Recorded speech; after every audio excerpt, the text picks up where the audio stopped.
Yeah. So, what was that question you were asking me before? I was asking if you value uh, peace or peace Freedom. or freedom or yes.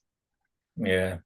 Yeah. And I was kind of saying that, yeah, I value both of them. And for both of them, one needs good governance. And if we're just talking about our present society, I mean, freedom tends to be a word that's sort of encapsulated in different, in ideas of like different rights being secured by government. And we have freedom to sort of do what is in whatever our natural rights are.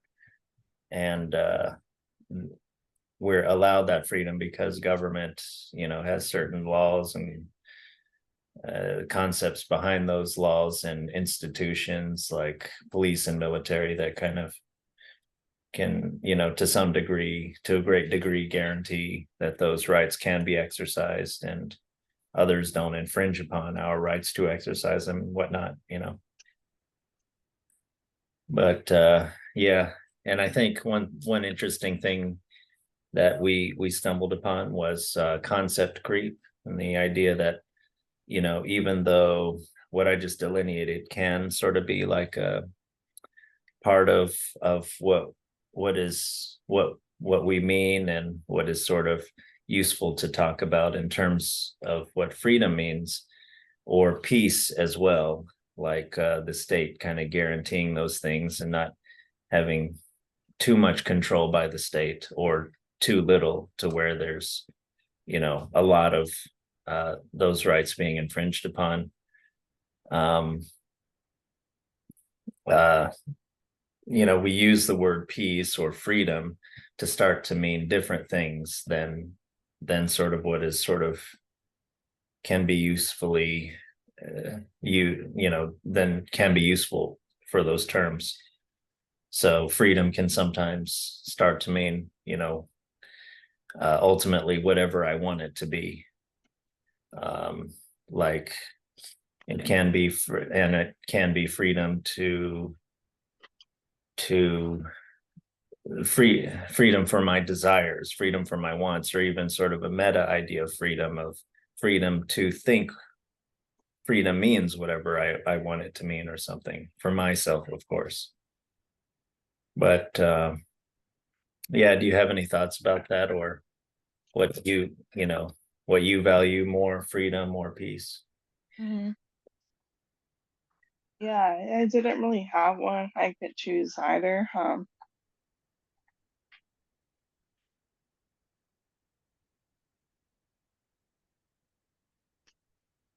Yeah, it's like kind of I brought up before, just that ideally we just balance the two. Um, Good governance, which I agree with. Um, and if I had to choose, it's very difficult for me to actually see what I actually care about more. Um, but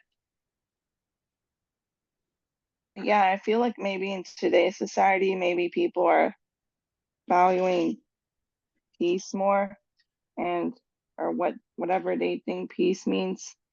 So I feel it's kind of weird to a point where we were just discussing of just how there seems to be like rights or freedom of speech kind of being curtailed uh, at that university, for example, that you were talking about, to kind of move closer to that vision of peace that certain people have.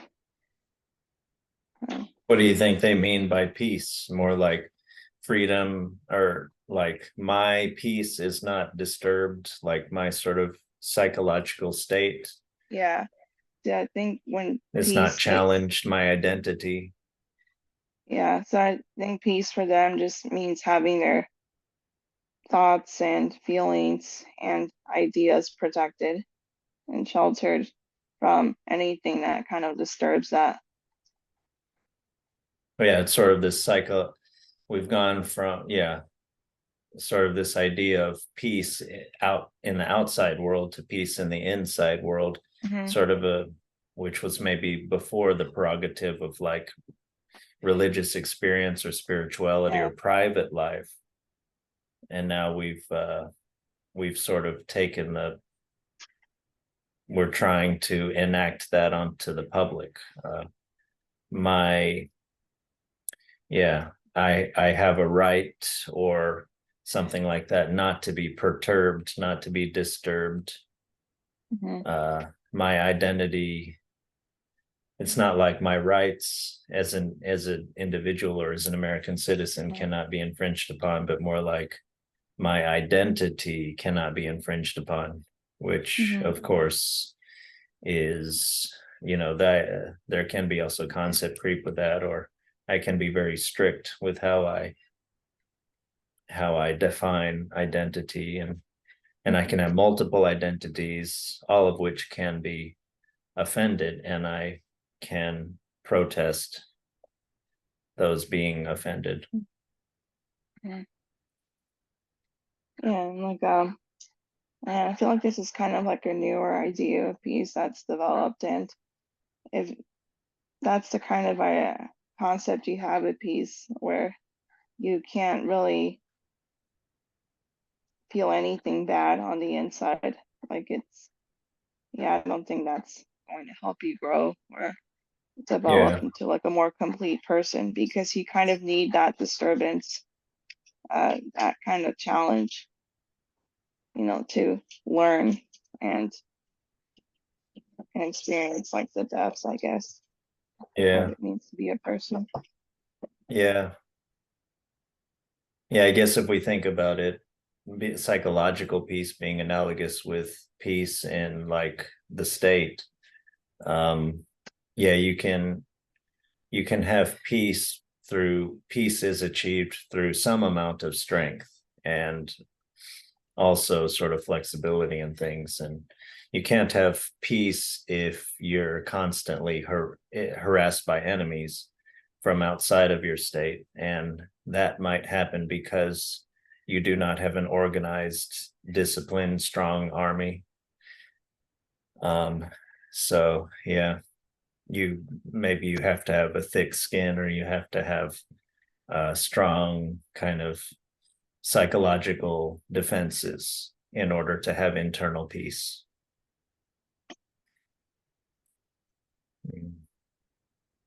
Yeah. Yeah. One thing that we were talking about earlier this week offline was if humanity is good or evil, or, the world. Sometimes when we say the world, we mean other people. We don't mean like all of the world, like including natural disasters and stuff. But yeah, you were saying that you think either the world or humanity is inherently a little tilted towards evil. Yeah, but I wouldn't say I'm completely pessimistic, but I kind of do lean more a little towards that. Yeah, I think I was telling you that, yeah, you brought up that, you know, there's good and bad in people depending on certain situations and contexts, and depending on what it is, like one side kind of shines through. Um, I guess you were kind of trying to say that people are complicated, right? Or Yeah, people are complex. yeah. Um, yeah, so like I agree with that, but uh yeah, I feel that on my based on my personal observations, uh that people just are, it's very hard to resist, I guess, kind of your bad or darker kind of impulses and feelings, and I What feel like about I've seen your what people about just your fall good to that. impulses? Um,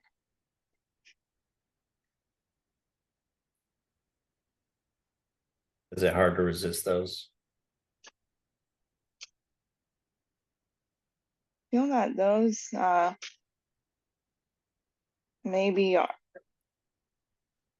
feel that those are just something that kind of maybe come out more easily when times are good, uh, or when it's kind of easier for you to do that. But I feel that when there's negative or kind of more critical situations or emotions that that person is experiencing, it's just a lot more easy to kind of fall to kind of whatever darkness you kind of have surrounding that. And I feel like I've just seen people do that more. Yes, I think even if one has seen more evil, it's better to still emphasize the good. Yeah, I would agree with you that, yeah, the harder the times, the more ugliness one might see. But yeah, I guess I think it's good to try to emphasize the positive as much as you can. And yeah, I do think things get worse, sort of. You do see more ugliness the more desperate times are. But yeah, it's important to, I don't know, maintain that garden or whatever analogy, good city or something inside that you want to use. And I think it's good to watch out for how maybe we sometimes think more badly about the outside world because we're reacting with our own unfulfilled needs. Like maybe we want more approval or more even reputation or resources or something like that. And that's one reason we color the world outside bad, because you know we just want more from the outside world. And I think maybe that's where the morality comes in, of kind of, yeah, self-monitoring, self-knowledge, that kind of thing.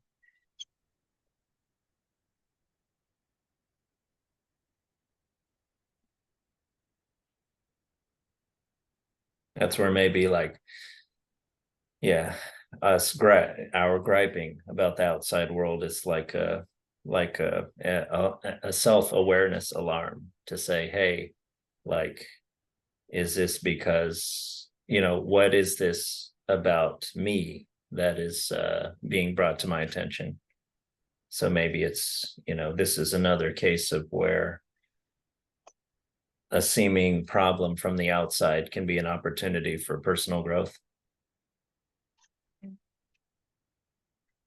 Yeah, and I would feel like maybe personal growth is maybe just missing in a lot of people that tend to fall, I guess, to making What bad about for yourself? decisions. Or, um,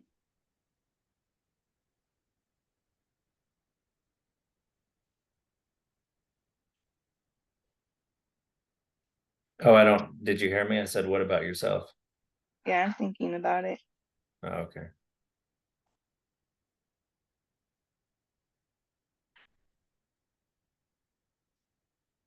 Can Yeah, you I know for repeat me, that I have a question? lot of, huh? Can you repeat the question? I said, what about yourself? A bit before that. Uh, Oh, it's just the idea that, like, if, one, and I know this is very true for myself, if one starts griping about something outside of myself, I could view that as a reminder to kind of reflect about myself. Hmm. Well, maybe it's just projection or something. 'Cause I have a tendency to just bottle up all the negative things I feel and kind of suppress it. Well, that seems less, yeah, that's good to know about yourself, but that seems less morality and more like mental health. I mean, that's probably not good for your mental or ultimately physical health.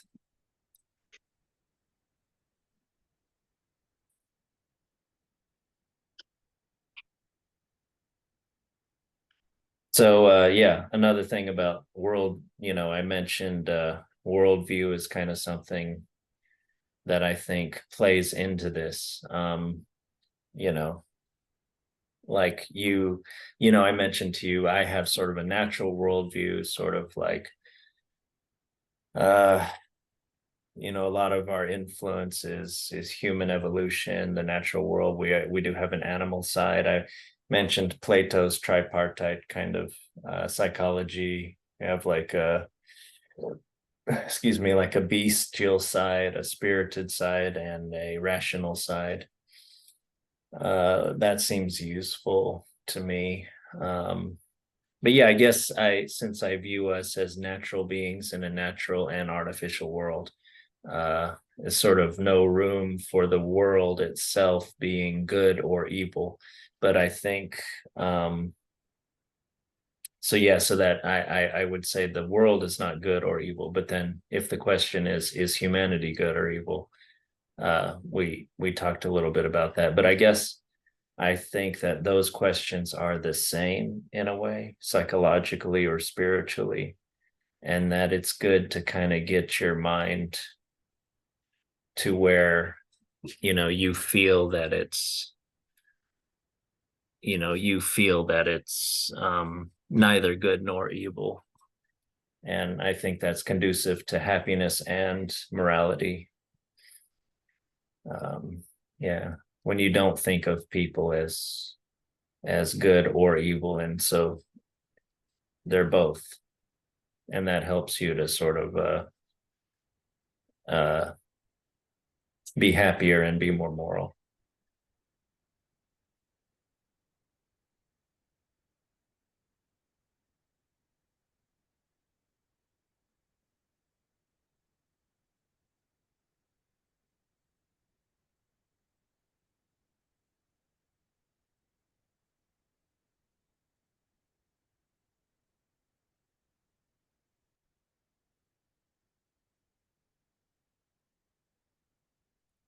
Yeah. But do you think your worldview has changed since your early Catholic upbringing? Yeah, I did. So I'm not so sure it was maybe as much towards my view of people, but I was very much like a kind of black and white thinker of like certain things about my lifestyle were like good or bad. And it kind of What do you led to mean? kind of like from my behavior. So I was always on the lookout for like anything I did that could be a sin. And then that would send me into like spirals of anxiety. I think I was kind of maybe Catholic guilt personified for a bit. And scruples. Have you heard of scruples?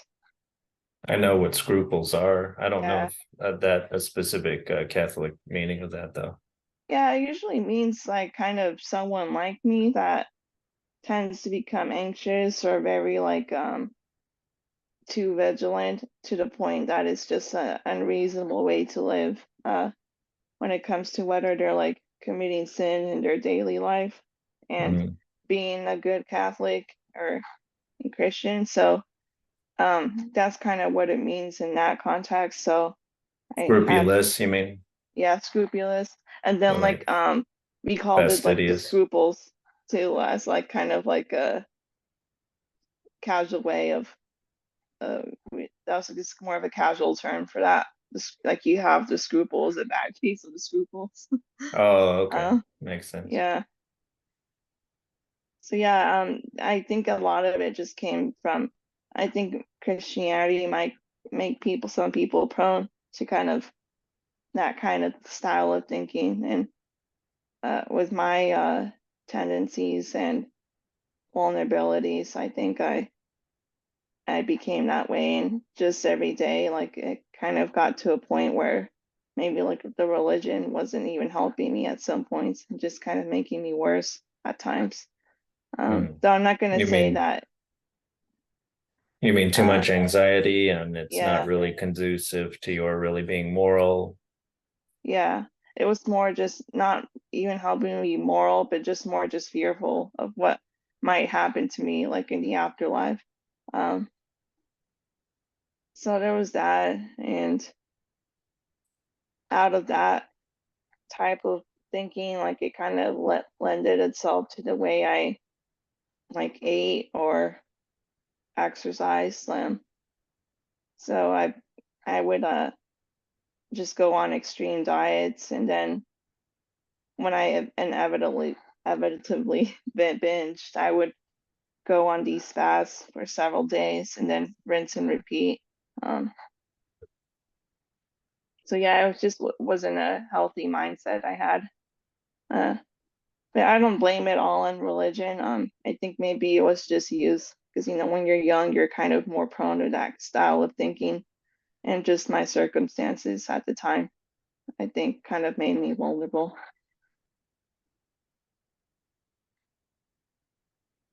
How do you think you eased out of that? I mean, was it partially experience and learning, book learning? Yeah, I think it was experience and book learning. I kind of had to undo and kind of acknowledge or admit that I wasn't getting, I wasn't doing well, and that no, these weren't. I thought I had the answers to like living well, but it obviously wasn't working. So I had to search for new answers to live well and become better. Uh, Yeah, one wants to be moral, but if being moral is making one miserable, that gives you pause. yeah, One wants to still be, it seems like, yeah, you want to have some contact with truth, and you do want to have some level of happiness. mm.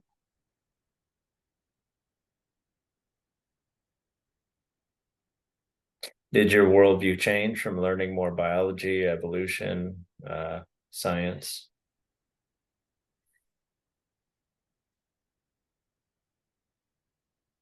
I don't think that helped as much. With that for me. I always kind of viewed science and stuff as like, and kind of religion and kind of coexisting on like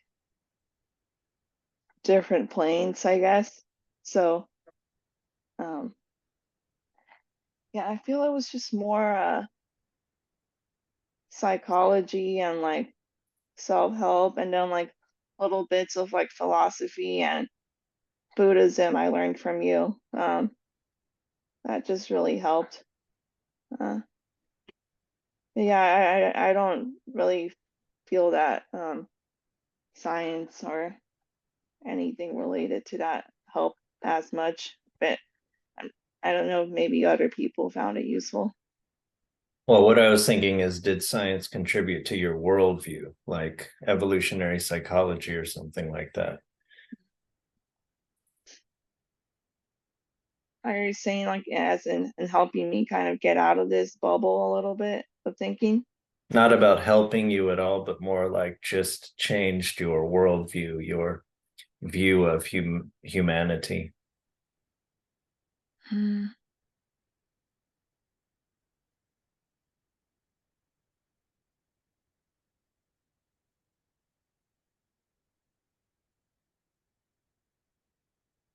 Yeah, I'm not sure how much it did, but um,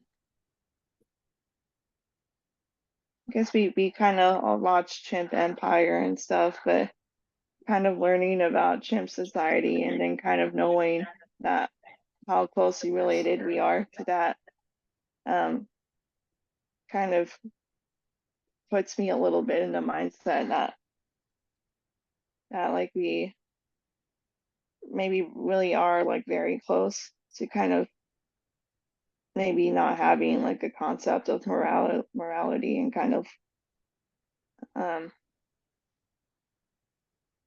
maybe fall violence, like uh,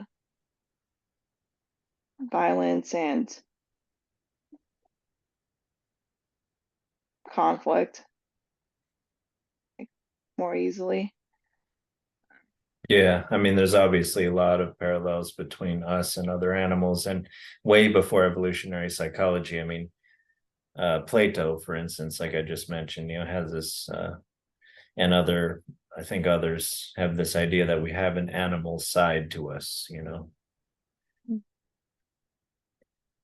think yeah, Darwin wrote a book about animal and human emotions, and he wrote about, I think, all these parallels in emotional expression, like a lot of, you know, detail about emotional expression parallels between humans and animals, like with how they express things on their face. There's obvious, it seems obvious that there's a common origin and there's parallels and everything. And so a lot of what we're experiencing when we have emotions is the same thing that the animals experience, but maybe with stuff on top of it, and you know other cognitive processing, language and stuff that they don't have. But there is a lot of the same stuff also happening, that would have happened way before in our evolutionary history, without some stuff maybe on top of it. Just thinking about the worldview, biblical worldview and things.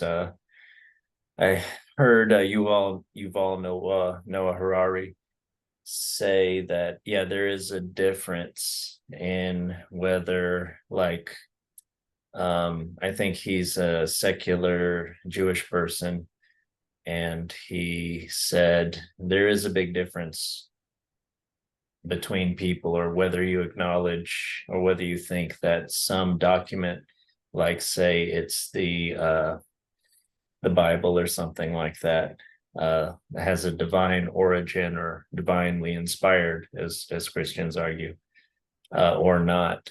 And I was just thinking about how in Plato there's a lot of prayers, and like that's like an incantation, or an imputation of divine origin to certain things, like love, for instance, in the symposium that I was just reading. And I was wondered what you thought about whether you ascribe divine origin to something or not, how much it changes it, and what kind of changes, if it does change.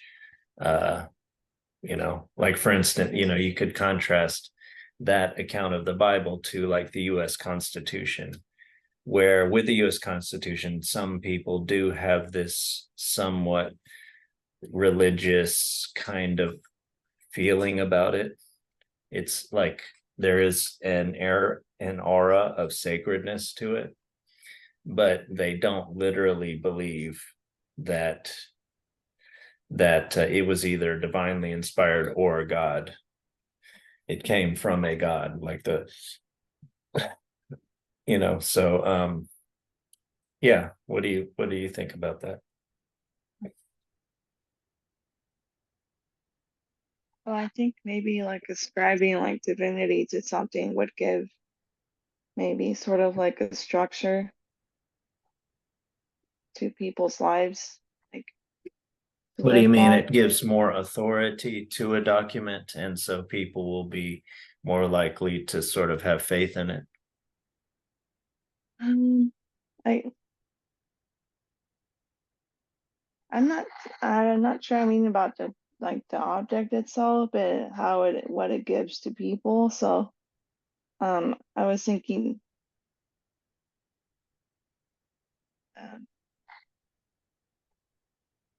oh yeah, it gives the document authority or some sort of power. And then I think those things could then give like purpose and a sense of meaning to people, or like how to, live their lives or overcome like obstacles they might face.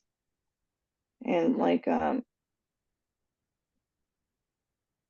give something maybe for people to like pass on to generations. Uh, so Well, yeah, I something to think pass on to generations. I think it doesn't have to have divine origin for that, but it seems like you're arguing that having divine origin, gives it more authority. Mhm. Um, Yeah, otherwise you kind of have to have philosophy, where the philosophy says there's like, these are natural rights that are endowed by a creator or nature, or these are something inherent to you as a living being, or inherent to you more specifically as like a rational being, like a human being. Yeah. And I would also think it maybe gives like some source of stability, like in a chaotic world too.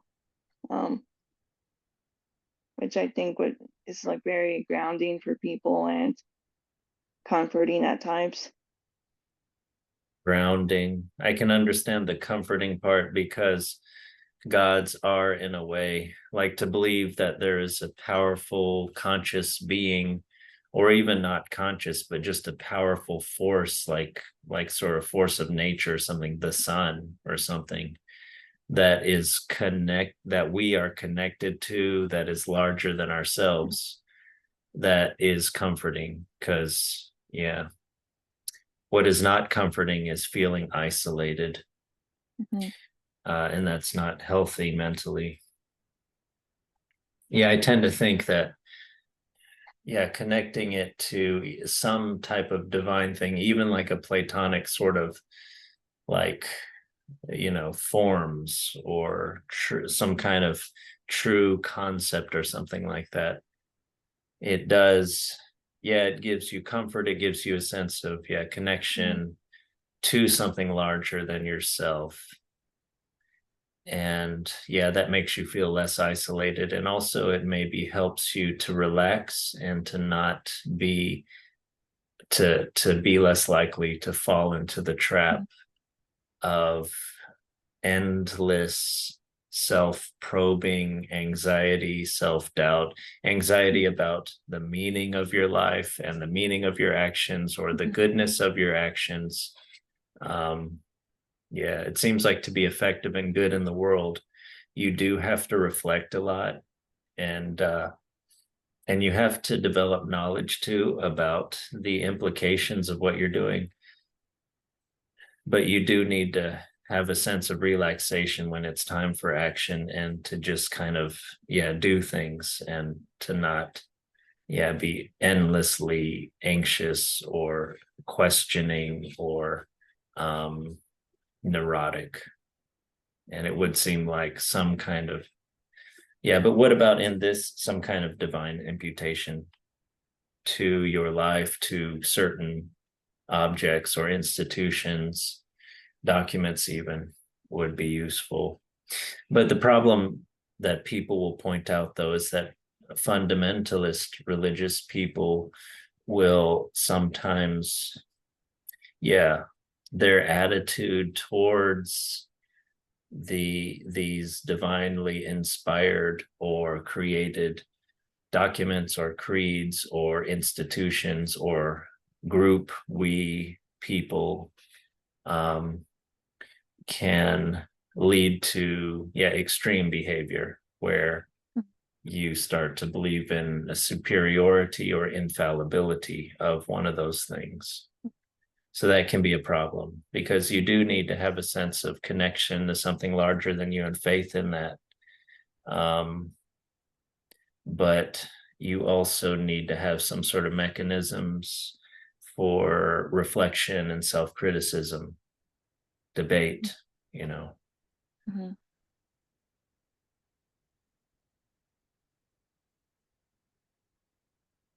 Yeah, I think that that is one of the downsides because when you describe like divinity as something that gives it authority, and authority often like can't be questioned, um, which leads to like a lot of those fundamentalist kind of behaviors you've been Yeah, describing. Yeah. yeah. I mean, I think one thing is what is the nature of that or those divine Mhm. forces? Um, like, if we're taking the Christian idea, it seems like there is a mysterious, contradictory, and complex nature to those divine forces. you have the God of the Old Testament that's much more like a sort of an ancient God that's much more sort of like a very, very powerful and immortal human, has a lot of jealousy, has is violent, things like that. Um, is kind of like many gods, I think, for many times. But then you have, but okay, so and with that God, you can be afraid of offending him, and you are afraid. It talks in the Hebrew scriptures about fear of God, and it does seem like there is some use to that, to be afraid of displeasing, afraid of incurring the wrath, because as we were talking about before, I mean, there is a lot of petty, uh venal, selfish, violent, lustful tendencies within human beings, and maybe if you only think of a benevolent God, you sort of are not afraid to offend that God. And besides, you know that you can just be forgiven afterwards, And maybe this is a problem with modern times, that we only have this secularized version of the Holy Spirit or of Jesus or something like that. I'll just, it's like from, I think, the movie From Dusk Till Dawn or Desperado or something, where like Antonio Banderas plays this assassin or something, and like he's gonna go into confession or something like that, but then he's like, oh wait, I'm gonna go kill some people. I'll just wait until after I kill those people, then I'll go into confession. I mean, I don't want to have to do two trips, So, but but that's not the point of confession. Is not like I always have a get out of jail free card. I can just, do whatever I want to and then just confess. That's kind of not the point, right? So maybe there's a usefulness to the having the jealous, wrathful God, you know. And there's much more use than that, but can help, control. There is some use maybe to having to fear of God. But then you have the Holy Spirit, and you have Jesus, who they're more loving and mysterious gods, and there's usefulness to that too. But anyway, what I'm just trying to say is that by having a complex, mysterious, contradictory divine force, it keeps that divine force really far away from you, to where you don't feel like you can really grasp it easily. And so maybe you will sort of still kind of be on your toes to sort of seek, a higher path in life, and more, you're not there, you're not even close to where you should be morally or spiritually. And so, but if you maybe in a simply naturalistic religion, I can imagine a very simple sort of religion where maybe like in ancient religions, maybe that weren't really so moral, where you can start to just get really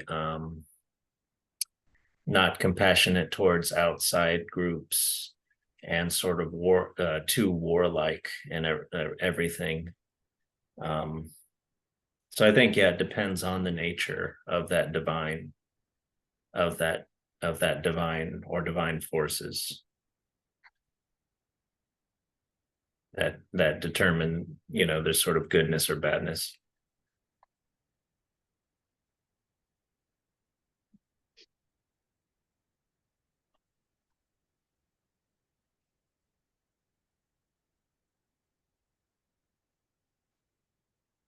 But I think we do have to be able to question it. But I think with certain divine forces, you do feel like you can question it, because you do feel like it's not clear what they are saying. And I guess, again, talking about the Christian context, in thinking it's divinely inspired rather than divinely dictated. It, except for the Ten Commandments or something, but those are, that's, it's not everything. There is a lot of room for debate, questioning, interpretation, and everything.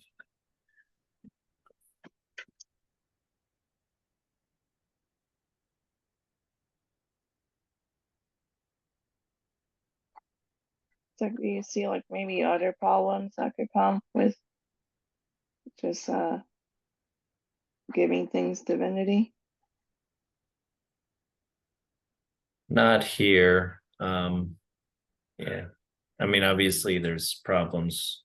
We could delineate more of what we just talked about, but not so much.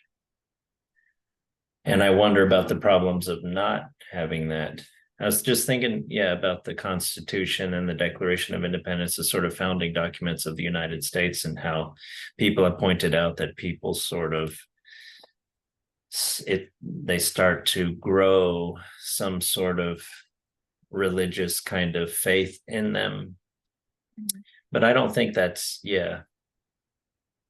If that becomes fundamentalist, then that can be dangerous. But I think it's natural to sort of have this American religion. I think in a way that religion is dying, just like Christianity seems to be.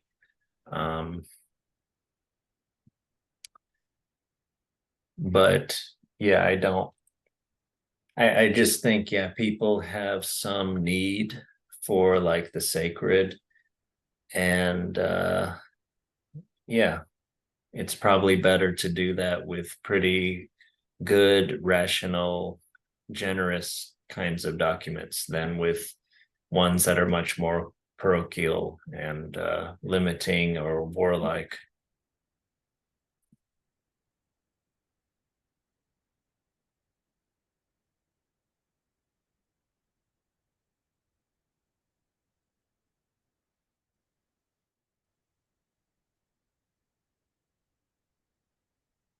And like, do you have ideas for what your document would have? Your divine document? What do you mean? Just, I don't know, just like anything it would contain or ideas. I mean, what do you mean my divine document? Like as if I were founding a country or something like Yeah, that? yeah, a religion or something. I don't know. I don't think I would be a Solon, like a founder.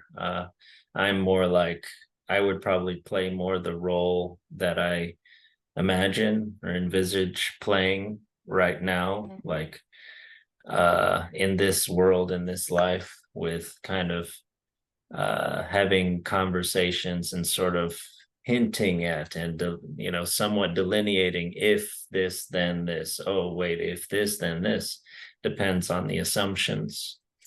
So yeah, I'm not really into, like, I don't like fantasy literature that much.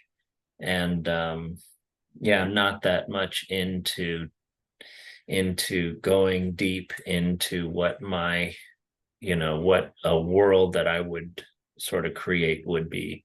I'm more like, yeah, I'm more into just the conversation and understanding and things. So I think that has a role in any state, uh, extant or future. But yeah, I don't see myself as a Solon or a Lycurgus or a Thomas Jefferson or anything. Mm. Do you have any ideas for if you were in that role, what you would say? Everyone has to exercise. Yeah, put exercise, looking after your body, like physically and mentally. So you would have a cult of the body. Yeah, physically and mentally, though, not just the body, because that's not the most important thing, or at least it's not the only thing that should be looked after.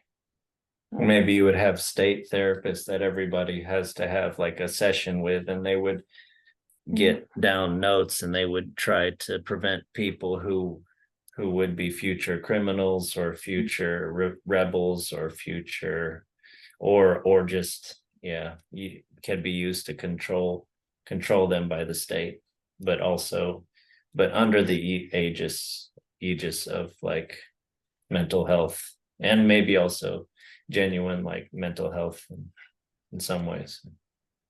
Yeah.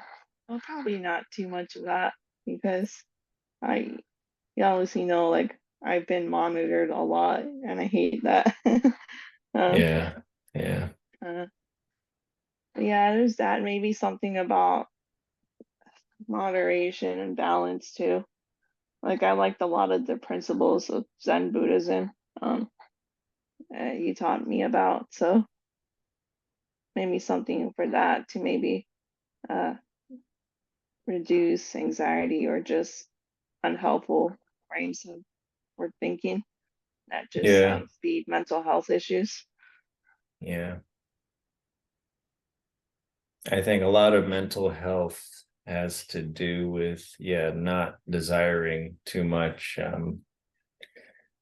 not feeding desires too much. And that's kind of very different from the sort of market capitalism that we kind of have. I mean, I'm not Mhm. anti-capitalist at all, but it's more like the marketing part and the consumer part that I'm more at not at ease with.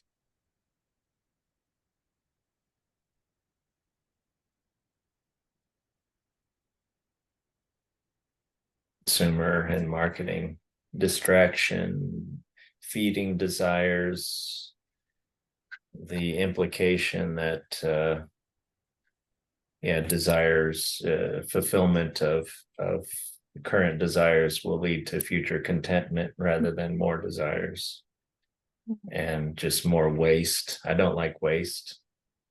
You mentioned Zen Buddhism, and that's famous for its minimalist aesthetic, you know. Yeah. And speaking on consumerism, like I would make some rule that sacred days and consumer days can't be too closely linked in the same week. So I'm obviously thinking of Yeah, like Thanksgiving and Black Friday. yeah. Yeah. I don't know. I don't know about legislating those things, but probably some legislation could help. I tend to favor much more practice, you know, cultural sort of uh, practices and understandings rather than legislation. Yeah. Yeah. But I do think, yeah, us mixing the sort of, there does need to be, yeah, some sacred days or semi-sacred days, holiday holy days, that where there's some sort of rest from regular work, and maybe, yeah, where one's attention is put a little bit towards the values of that society and the certain persons and events and entities or things like ideas and things that can, yeah, certain days for those things. And yeah, it is too bad kind of sometimes when we, yeah, when we dump a lot of consumerism on those things, because yeah, companies know that, okay, yeah, people are feeling festive, they're drinking or whatever, let's sell them more stuff, and as part of this whole thing. But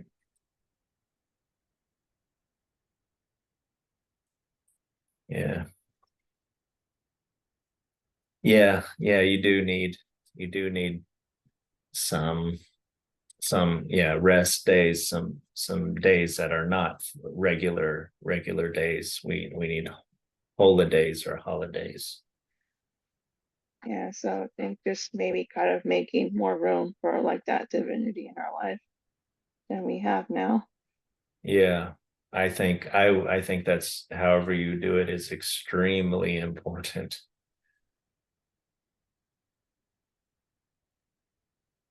Yeah.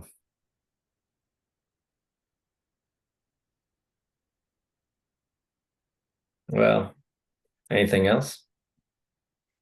Mm, I think I'm good. Okay.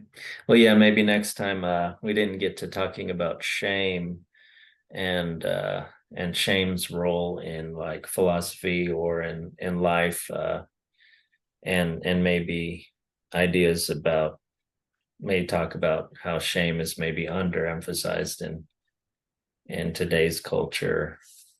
Yeah, because shame is a big part of Plato. Like, what should we feel shame about? Or, you know, like in the symposium, the speech of Alcibiades, where he talks, and he's actually a historical person, not just a character in Plato, and he's actually famous for sort of being a young student of Socrates, but also he later becomes like kind of a tyrannical figure after the sort of the Athenian loss in the Peloponnesian War.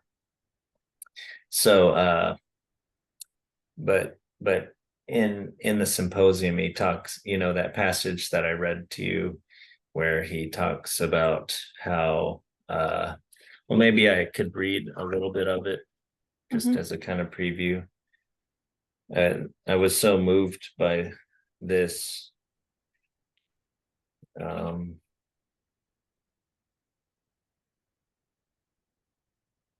At any rate, whereas most of us pay little or no attention to the words of any other speaker, however accomplished, a speech by you talking to Socrates or in praise of Socrates, or even a very indifferent report of what you have said, stirs us to the depths and casts a spell over us, men and women and young lads alike.